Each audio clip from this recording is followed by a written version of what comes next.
please, don't try anything that you're about to see us do at home. Ever.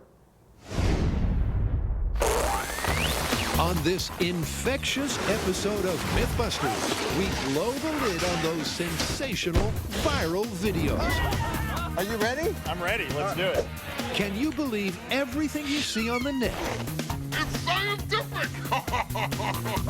Like a sawdust cannon. Say hello to my little friend! Or a water-powered rocket car. Or even fainting goats. We're gonna drop him with this one. Who are the Mythbusters? Adam Savage. And Jamie Heineman. That's perfect. Hold it there. Between them, more than 30 years of special effects experience. Okay. Freedom! Joining them, Grant Imahara, You suck! Tori Belleci, Put your back into it. and Carrie Byron. High explosives and electricity. Woo! They don't just tell the myths, they put them to the test.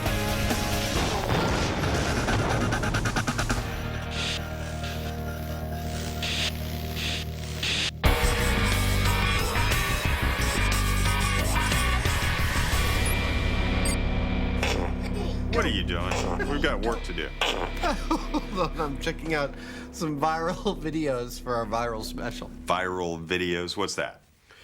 There's this invention out there called the internet, and the latest, biggest craze on it is people trading videos which go what is called viral, i.e. they have spread throughout the population like a virus because they're so shocking, so amazing, or so hilarious. Okay, well, what's in it for us? Well, are they real, or are they just camera editing or computer trickery? Okay, that's something we can sink our teeth into. That's what I thought.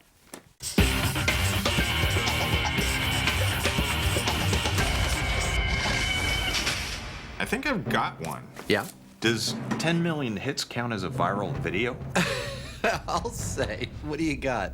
Well, it looks like we've got a bunch of fire hoses pointed down and they're lifting a car off the ground. That is friggin' perfect for us. It looks pretty convincing. What do you think? No idea. Here, play it again. You know, if this is real and we can actually pull this off, it's gonna be awesome. I totally agree, but man, it could also be deadly. It could also be a con job. That car might just be a plastic shell. But the only way to find out is to try it ourselves. That means building a platform, sweet-talking some firemen, and buying a full-weight has-been hatchback. This is what it is to be a Mythbuster. You see this car behind me and you think, it's some classified ad piece of crap. I see a flying water jet car. Adam's itching to squirt this wreck sky high, but Jamie wants to check under the hood. This car weighs, according to the sticker, 3,175 pounds. Now that means that each of those hoses has to put out about 320 pounds of thrust. Personally, I don't think so. Jamie decides to start small scale, and he's not afraid to delegate. Okay, well, this is our car. I need you to make me a 1/6 scale version of this on the CNC. Can you do that? Yes, we can do that, definitely. Okay, off you go. Okay. The CNC mill is a computer-controlled milling machine that will take a laser-scanned image of a real car and generate a toolpath for its cutting tool that will carve out a miniature version of the car at any scale we like out of something like a fine-grained particle board. Meantime, Adam knocks up a miniature 10-nozzle frame for the tiny car to sit on. The frame and the car fit together just like a piston in a cylinder. Oh, it's perfect. Look at that. This might be a small-scale test, but still, why mess up your own backyard? Jamie's picked out a fire training facility about 30 miles east of the city in Pleasanton. Given that we're going to be harnessing hundreds or maybe even thousands of horsepower of diesel pump energy and putting that through hoses, this is kind of a dangerous situation that we don't really want to just dive into without preparation. And so we're going to build a scale model, see how well we can control it, see if we can learn anything about it before we start dealing with the big boys. Okay, this bewildering mix of half-hose, double-pipe, triple-glued, multi-valves sure don't look small-scale. Thankfully, Adam's here to explain it. Right, kiddies, close your eyes and open your brains. Well, actually, keep your eyes open because this television is going to take you on a little journey. Picture yourself as a droplet of water with a bunch of your friends heading down this 2.5-inch fire hose. Everything's going great. Then all of a sudden, you hit this transition. What is this? Oh, it's starting to have to do with the Mythbusters. So, you and your friends are divided into 2 groups. This group, the left group, let's go see what they're going on. The left group comes down the manifold and further gets divided into 5 other groups, each one going down a 25-foot garden hose. Those garden hoses lead to the platform where all 10 groups of water droplets, all of you and your friends are rejoined coming out of these nozzles. And if everything goes well, you'll see this. But we're not exactly sure that's going to happen. There's likely to be problems. And that's not just a prediction, it's a promise. Retired Fire Chief Bob Calloway runs out the hose and taps into the nearest hydrant. He's pumped, and so are the boys. We are all plumbed up and ready to go. And what I'm hoping to discover here is information about the flight characteristics of the full-size car when we power it up. So, Bob, we're all set and ready to go. Okay, Jamie. And you got your valve there, huh? So, Right. What's your signal for more or less? More is this way. Less is Less like that. is this way. Just like a crane, okay. Bob turns the tap, and there's no turning back. And before you can say, "Pump my ride," this little red car becomes a little red helicopter. Dude, look at that! Yeah! And in scale, that's about right. That's like, what, 20 feet off the ground? It's totally, these things are pointed every which way, but because they're mostly down, it's really stable. It seems precise water direction isn't crucial to keeping the car aloft. And that's what they came here to find out. Bolstered by an unshakable belief in his own brilliance, Adam decides to kick it up a notch. That's maximum. You know what I'm thinking? What? Is that when we go up to full size, see how just a little bit of guidance keeps Yeah. it dampened? So all we need are like 4 ropes. Well, notice there's a guy on every hose in the video. And it doesn't take much. I mean, actually, I can guide it from right like here. Dude, this couldn't be better. Well, actually, it could. Whoa! Oh! Direct hit to the mustache. I was doing just fine staying dry. It could not have gone better. We got liftoff, we got stability. It seems like as long as these things are pointed within 15 degrees of down, you get stability. This seems really, really possible. So what do you guys think? Can we pull this off with a full-size car? Yeah, it's awesome. After the break, Carrie and Tori shame themselves in this farmyard fable They're laughing at us, Carrie. as they try to make fainting goats faint. I got an idea. This one's for the boys.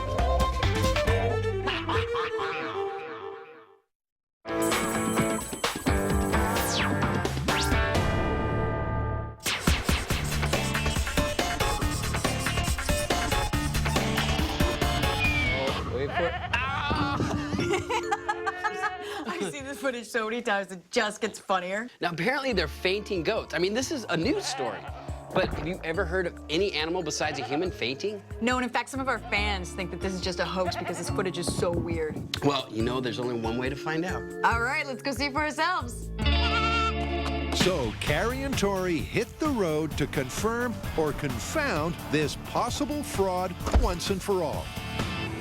All right, we're at Renegade Ranch to see these fainting goats. I mean, I haven't seen one fall over yet. So I'm just kind of excited to get in there and try to freak them out and see if we can get them to fall over. I know that seems kind of cruel, but you know, science could be cruel sometimes.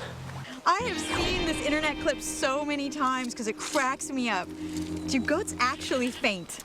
Well, they do and they don't. They appear to faint, but they don't actually lose consciousness when they fall on the ground. It's a muscle condition called myotonia that affects their leg muscles, so when they get scared, sometimes even excited, their muscles are tightened up in their legs, and sometimes they'll actually fall over. All right, Tori, your first step. What do you want to do? I think for my first one, I'm just gonna see if I can get one of these goats to faint with no tricks. I mean, I haven't seen one of these fainted yet. Ooh. Oh, you... It's a shameful start. The first one to faint is one of us. So while Tori regroups, Carrie gives it a whirl. Okay, I figured something that'd be very freaky with a lot of flash would be an umbrella. So I'm gonna try to crouch down, wait till they're calm, and pow. That kapow sure worked on the virus video, so it should work now. But it doesn't.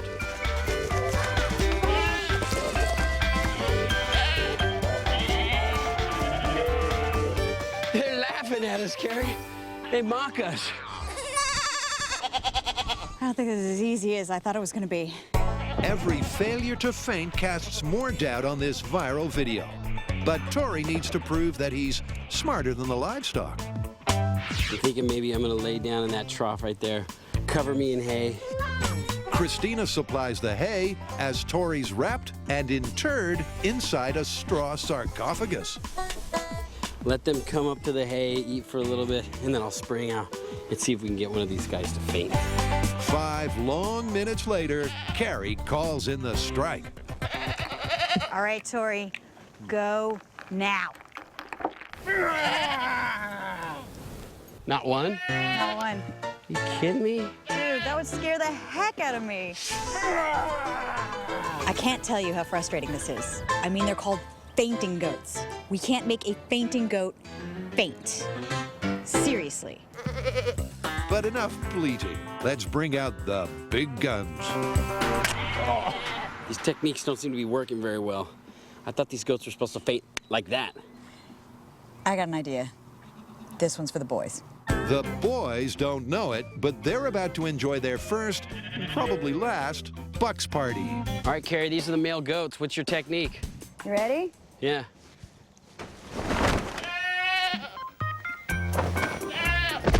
Tori falls to friendly fire, but once again, Carrie fails to stun or stiffen the target species. Wasn't ready for that one, Carrie. It's especially annoying because by now they know the goat video was no fraud. Behind the scenes, they're falling like flies. You know what's frustrating me the most? Everybody seems to be able to get these goats to fall except Carrie and me. Camera guy walks by a goat, it falls over. The runner, he's making goats fall over. The farmer walks by and they're falling over. Well, the breed is called the Tennessee fainting goat. So Carrie and Tori give themselves one last shot at the goat version of Operation Shock and Awe. I think maybe we need to blend. Should we use our secret weapon? Camouflage? Camouflage. Yeah.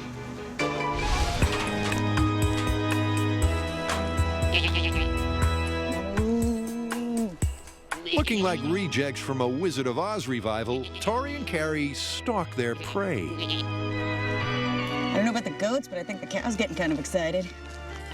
I'm one of you guys. What's going on, fellas? Ready, Carrie? Let's go!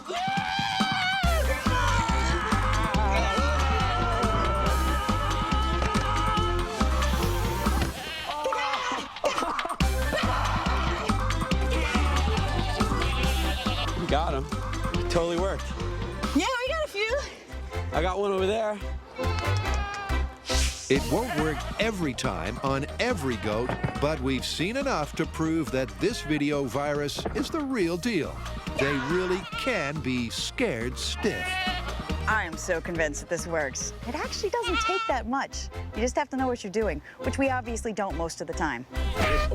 This myth is absolutely confirmed. These goats faint. Producers of Mythbusters wish to say that no goats were heard during filming, though several felt they were made to look stupid. Authorized and spoken by Robert Lee. Next up, we try to repeat the results from this spectacular sawdust cannon.